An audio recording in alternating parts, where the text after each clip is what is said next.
Պաշտպանության նախարար Սուրեն Պապիկյանը այցելել է ՊՆ ուսումնական զորամաս։ Այցի ընթացքում նախարարը ծանոթացել է զորամասի պայմաններին, մասնակցել նորակառույց ճաշարանի բացման հանդիսավոր արարողությանը եւ ճաշել զինվորների հետ, անձամբ ծանոթանալով նրանց ծննդակարգին ու սպասարկման որակին։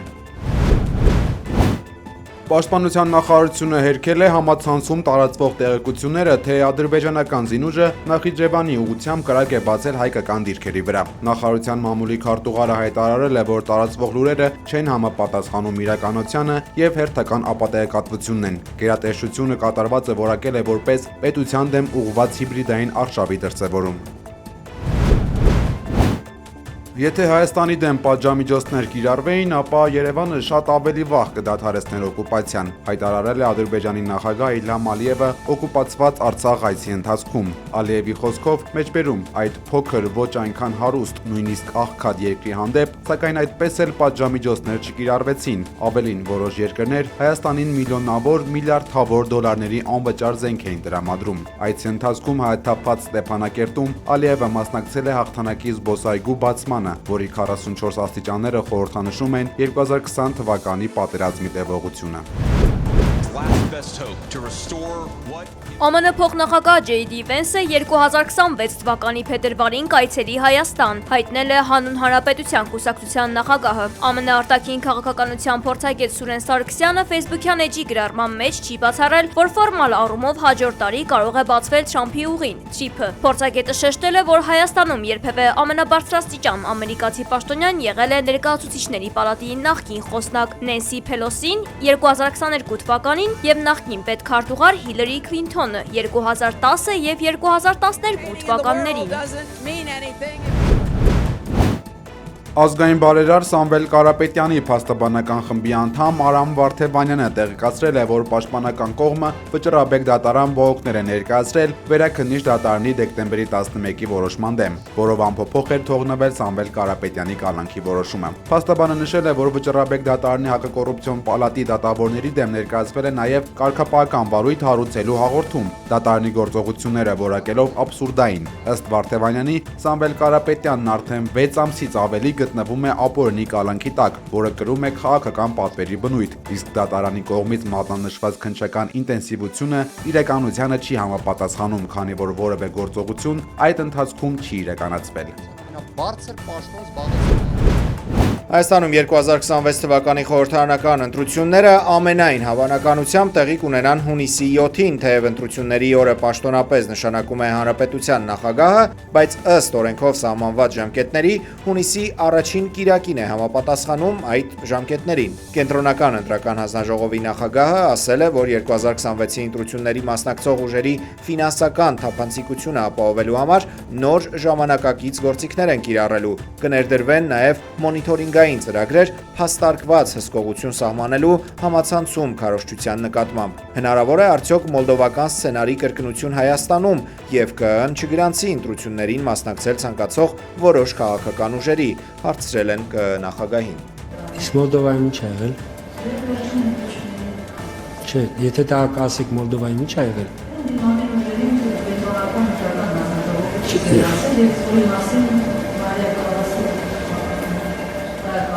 Հարգելի լրագրող, մի խնդրանք։ Ես իմ քաղաքական չեզոքությունը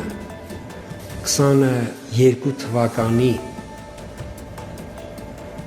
հոկտեմբերի 7-ից չեմ խախտել։ Եթե դուք սկսեք այնտեղ, այսպես ասենք, ավելի խորանալ, կտեսնեք քաղաքական խնդիր է, ու դա մեր դիրքում չի։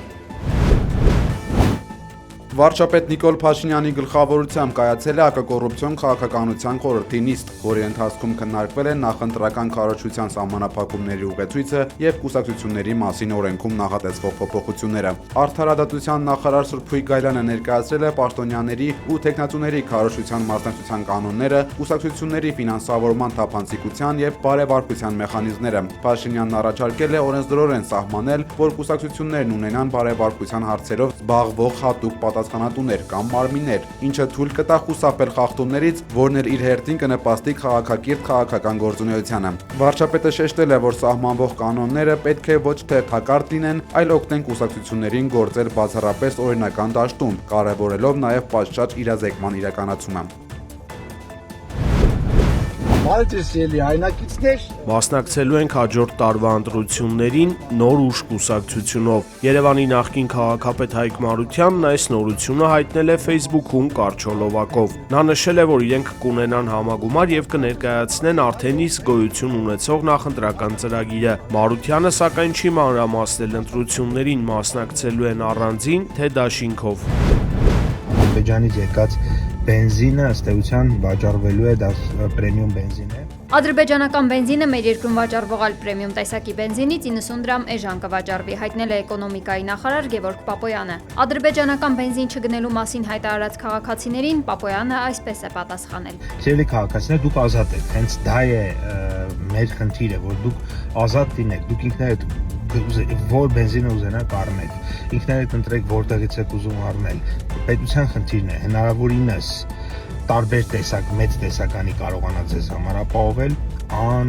խափան երթուղիներ լինեն, որպեսզի այդ բենզինը եւ մյուս ապրանքները Հայաստանում մշտապես լինեն հասանելի եւ իհարկե հետևենք, որպեսզի որակը բարձր մակարդակի վրա լինի եւ ձեզ քանակի մեջ չխաբեն։ Քաղաքացին էկոնոմիկայի նախարարության շենքի դիմաց բենզինում է թշնամուն խորագրով ակցիա է արել։ Բենզինով լի շշի մեջ ծորենի հասկեր է դրել։ Քաղաքացին այսպես արտահայտել է իր բողոքը ադրբեջանական բենզինի եւ Ադրբեջանի տարածքով հացահատիկի ներկրումների դեմ։ Երեքշաբթի ռուսական մամուլը հայտնեց, որ ծորենով բեռնված գնացքը Ադրբեջանի տարածքով գալիս է Հայաստան։ Մինչև այս տարվա վերջ նախատեսվում է Ադրբեջանով Հայաստան բերել 2000 տոննա ռուսական ծորեն։ Ծորենից բացի Ռուսաստանը Ադրբեջանի տարածքով Հայաստան կարող է ուղարկել նաև պարարտանյութ, հարցն այժմ քննարկում են, ասել է Դաշնության փոխվարչապետ Ալեքսեյ Օվերչուկը։ Մոսկվան եւ Երևանը քննարկում են նաև հակառակ ուղղությամբ բեռներ ուղարկելու հնարավորությունը։ Օվերչուկը սա համարել է ձեռքբերում, որը նրա խոսքով մինչև վերջերս անհավանական էր թվում։ Թայվանում 6.1 մագնիտուդով երկրաշարժ է տեղի ունեցել։ Կադրերում երևում է, թե ինչպես է աղետի ալիքը ցնցել սուպերմարկետի դարակաշարը, իրերն ամբողջությամբ ընկել են հատակին։ Չինաստանը պատրաստվում է գրավել Թայվանը մինչև 2027 թվականը, հայտարարել է Պենտագոնն իր զեկույցում։ Չինաստանը Մոնղոլիայի հետ սահմանի մոտ գտնվող կայարաններում տեղակայել է ավելի քան 100 DF-31 միջմայրցամաքային բալիստիկ հրթիռ։ Սցենարներից մեկը ենթադրում է կղզու ռմբակոծումը 1500-ից 2000 ծովային մղոն հեռավորությունից, ասված է զեկույցում։ Ռուսաստանի եւ ԱՄՆ նախագահներ Վլադիմիր Պուտինի եւ Դոնալդ Թրամփի միջև հեռախոսազրույց ներկայումս նախատեսված չէ, հայտարարել է Կրեմլի խոսնակ Դիմիտրի Պեսկովը։ Օրեր առաջ նա հայտարարել էր, որ Պուտինի գրաֆիկում ԱՄՆ առաջնորդի հետ հեռախոսազրույց նախատեսված չէ, բայց եթե անհրաժեշտություն առաջանա, այն կարող է արագ կազմակերպվել։ Ուկրաինայի լրատվամիջոցները հրապարակել են ռուս-ուկրաինական խաղաղության համաձայնագրի 20 կետից բաղկացած ծրագիրը։ Առաջին կետով նախատեսված է Ուկրաինայի ինքնիշխանության հաստատում, երկրորդ կետը վերաբերում է շփման գծում միջազգային վերահսկողությանը։ Փաստաթղթում ներառված են նաև անվտանգության երաշխիքներ, որոնք տալիս է ՆԱՏՕ-ն ԱՄՆ-ի գլխավորությամբ։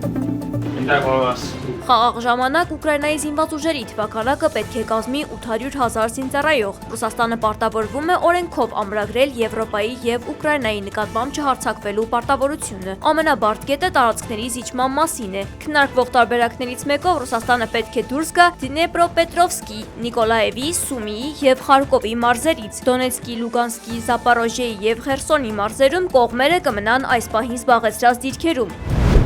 Уважаемые коллеги, добрый день.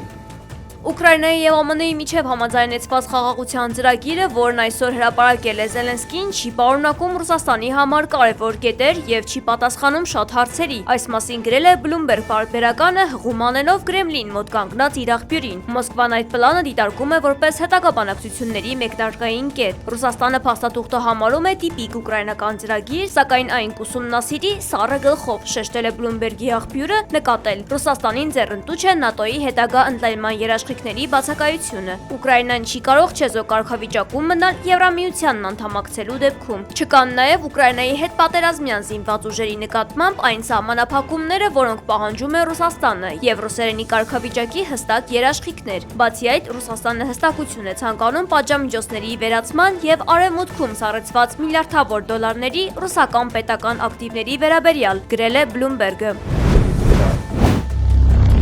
Աշխարհում ամանորյա տոնածառների հետ այս տարվա միջադեպերից մեկը տեղի է ունեցել Ղազախստանում։ Այս անգամ Լադա Մակդիշի մեքենայի վարորդը դրիֆտ անելիս տապալել է տոնածառը։